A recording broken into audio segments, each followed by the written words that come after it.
कॉर्बेज। नमस्कार दोस्तों, मेरा नाम है दिव्या दीक्षित। आप देख रहे हैं अपना मन पसंदीदा चैनल कॉर्बेज। दोस्तों, आज इस वीडियो में हमारी चर्चा का विषय है एफएफएमसी लाइसेंस। सबसे पहले तो हम बात करेंगे कि एफएफएमसी लाइसेंस क्या होता है, किन लोगों को एफएफएमसी लाइसेंस की जरूरत होती है और क्यों जरूरत पड़ती है। इसके अलावा एलिजिबिलिटी क्राइटेरिया क्या है, कौन कौन से वो डॉक्यूमेंट है जिनकी आवश्यकता पड़ेगी अगर आप एफएफएमसी लाइसेंस लेने जाते हैं। इसके अलावा हम रजिस्ट्रेशन प्रोसीजर की भी बात करेंगे और रिन्यूअल प्रोसीजर क्या है। तो चलिए वीडियो की शुरुआत करते हैं। एफएफएमसी लाइसेंस। दोस्तों, एफएफएमसी का फुल फॉर्म होता है फुल फ्लेज मनी चेंजर। ये लाइसेंस उन सभी व्यक्ति, उन सभी कंपनी, उन सभी एंटिटी के लिए अनिवार्य माना गया है अगर वो फॉरेन एक्सचेंज यानी कि विदेशी मुद्रा या फॉरेन सिक्योरिटी से जुड़ा बिजनेस करते हैं भारत के अंदर under section 10 of foreign exchange management act 1999। और फॉरेन एफएफएमसी लाइसेंस को लेकर रेगुलेट करने का काम, मॉनिटर करने का काम, यानी एफएफएमसी लाइसेंस की पूरी जिम्मेदारी किसके पास है? आरबीआई के पास, यानी कि रिजर्व बैंक ऑफ इंडिया। देखिए, एफएफएमसी लाइसेंस होल्डर परचेज करता है फॉरेन एक्सचेंज को यानी विदेशी मुद्रा को इंडियन रेसिडेंट या फिर नॉन रेसिडेंट से, और फिर उसको यानी कि विदेशी मुद्रा जो उसने परचेज की है, खरीदी है, उसको सेल करता है यानी कि बेचता है। किसे बेचता है? हमारे जो फॉरेन टूरिस्ट आते हैं, जो विजिटर आते हैं, या फिर वो प्राइवेट पर्पस के लिए करे या फिर वो बिजनेस पर्पस के लिए करे। तो यहाँ से इंडियन रेसिडेंट, नॉन रेसिडेंट से हमारी जो विदेशी मुद्रा है, फॉरेन एक्सचेंज, वो खरीदी जाती है और बेची जाती है फॉरेन टूरिस्ट। यानी कि इस तरह से जो एफएफएमसी लाइसेंस होल्डर होता है वो अपने बिजनेस का संचालन करता है। देखिए, एफएफएमसी लाइसेंस के बारे में तो हमने आपको बता दिया, लेकिन अगर आप एफएफएमसी लाइसेंस नहीं लेना चाहते हैं, उसकी एक फ्रेंचाइजी लेना चाहते हैं, तो फ्रेंचाइजी लेने के लिए भी सर्टेन कंडीशन होती हैं जिस पर आपको खरा उतरना पड़ता है, उस कंडीशन को फॉलो करना पड़ता है, उसके बाद ही आपको फ्रेंचाइजी लाइसेंस मिलता है। हमारी entity physical place of business में हो और उसके अलावा जो हमारा मिनिमम नेट ओन फंड है वो 10 लाख रुपए होना चाहिए। उस केस में आपको फ्रेंचाइजी लाइसेंस मिलता है। Eligibility criteria for applying for the FFMC license in India।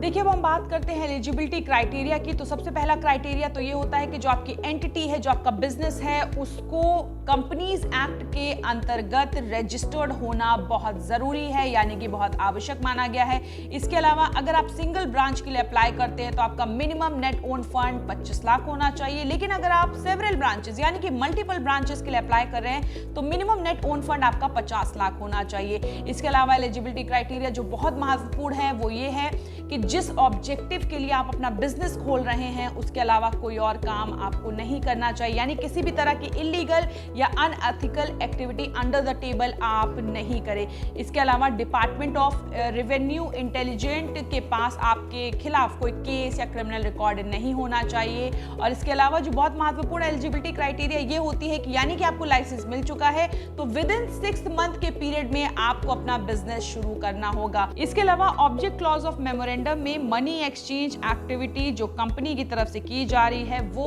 Adequately mentioned होना बहुत जरूरी है। तो दोस्तों, अब हम बात करेंगे नेसेसरी डॉक्यूमेंट्स की, यानी कौन से वो दस्तावेज है जिनकी आवश्यकता आपको पड़ेगी अगर आप एफएफएमसी लाइसेंस लेने जाते हैं, जो कि इस प्रकार है। तो सबसे पहले आपको डॉक्यूमेंट्स में सर्टिफिकेट ऑफ इनकॉर्पोरेशन और certificate of commitment of business की जरूरत पड़ेगी। इसके अलावा copy of memorandum of association, एक लेटर के साथ जिसमें मेंशन होगा clause related to money changing activity. आपको एक कॉन्फिडेंशियल रिपोर्ट बैंक की तरफ से, उसकी भी आवश्यकता पड़ेगी। इसके अलावा कंपनी की तरफ से जो लेटेस्ट ऑडिटेड बैलेंस शीट है उसकी कॉपी, और इसके साथ ही आपको सर्टिफिकेट जो कि statutory auditor of net own fund वो भी आपको साथ में लेना होगा। और audited account for last 3 years need to be submitted, यानी कि जो लास्ट 3 इयर्स हैं उसमें जो ऑडिटेड अकाउंट है वो भी आपको सबमिट करना पड़ेगा। इसके अलावा आपको डिक्लेरेशन देना पड़ेगा कि जो कंपनी के डायरेक्टर्स हैं वो किसी भी तरह इन्वेस्टिगेटेड नहीं है, उनके खिलाफ कोई भी क्रिमिनल रिकॉर्ड अभी तक दर्ज नहीं हुआ है। Detail of nature of business, यानी कि जो आपका बिजनेस है उसका नेचर कैसा, उसका ऑब्जेक्टिव कैसा है, किस तरह का काम आप करेंगे, उसकी पूरी डिटेल मेंशन होनी चाहिए। Detail of previous application for FFMC RMC license by the applicant, और एक board resolution for applying to the full-fledged money changer license or undertaking money changing activity। तो दोस्तों जल्दी से बात कर लेते हैं रजिस्ट्रेशन प्रोसीजर के बारे में, यानी कि कौन सी वो प्रक्रिया है जो आपको फॉलो करनी है अगर आप FFMC लाइसेंस लेने जाते हैं। तो जो हमारा एप्लीकेंट होता है उसको RBI की वेबसाइट पर जाना है और एप्लीकेशन फॉर्म को डाउनलोड करना है। जैसे ही एप्लीकेशन फॉर्म आपकी डाउनलोड हो गई, आपको नेसेसरी डिटेल भरनी है, सारे जो डॉक्यूमेंट्स रिक्वायर्ड है उनको अटैच करना है एज पर दी RBI गाइडलाइन। यानी कि RBI गाइडलाइन में जो कुछ भी मेंशन है वो सब कुछ आपको पढ़ के उसी हिसाब से आपका एप्लीकेशन फॉर्म भरना होगा।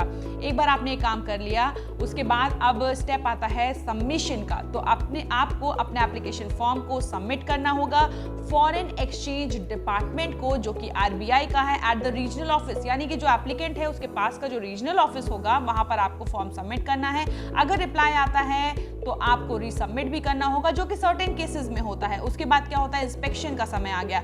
RBI इंस्पेक्ट करेगी, पूरी चीज को वेरीफाई करेगी कि वो ऑथेंटिक है या नहीं। अगर सब कुछ सही निकलता है तो FFMC लाइसेंस आपको मिल जाएगा। Circumstances under which a licence can be revoked by RBI। तो दोस्तों अगर आपको FFMC लाइसेंस मिल गया है तो आप निश्चिंत होकर नहीं बैठ सकते, क्योंकि अगर आपने जो RBI की गाइडलाइंस है वो फॉलो नहीं की है, रूल्स को ब्रेक किया है, तो उस केस में आपका लाइसेंस सस्पेंड हो सकता है, रिवोक हो सकता है या फिर कैंसिल भी हो सकता है। कौन सी वो सर्टेन केसेस है उस पर भी नजर डाल लेते हैं। हमारा लाइसेंस कैंसिल भी हो सकता है अगर वो जनरल पब्लिक के इंटरेस्ट में है, और इसके अलावा अगर ऑथराइज्ड मनी चेंजर जो है वो FEMA एक्ट 1999 में जो गाइडलाइंस दी हैं, जो सर्कुलर है, direction issued by the RBI, यानी कि जो भी रूल्स एंड रेगुलेशन है वो फॉलो नहीं किया गया है, तब उस केस में हमारा लाइसेंस कैंसिल हो जाता है। तो रूल्स एंड रेगुलेशन प्रोसीजर, जो भी एक्ट में जो भी गाइडलाइंस है, अगर उसको आप फॉलो करेंगे तो आपका लाइसेंस कैंसिल नहीं होगा। अब हम बात करेंगे रिन्यूअल प्रोसीजर की।